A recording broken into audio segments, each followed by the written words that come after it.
गंगा के किनारे जब हम साधन में तत्पर थे तो सबसे पहले गुरु नानक साहब जी के हमें दर्शन गंगा किनारे हुए थे।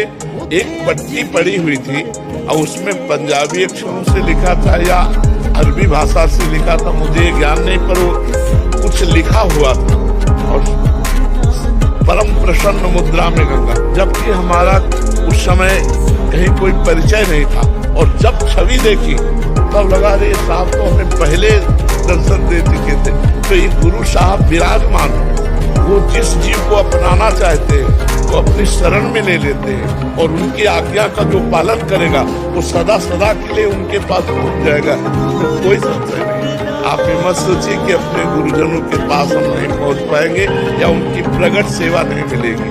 प्रकट शासन गुरुदेव का है। वही पर गंगा के किनारे जब हम साधन में तत्पर थे तो सबसे पहले गुरु नानक साहब जी के हमें दर्शन गंगा किनारे हुए थे।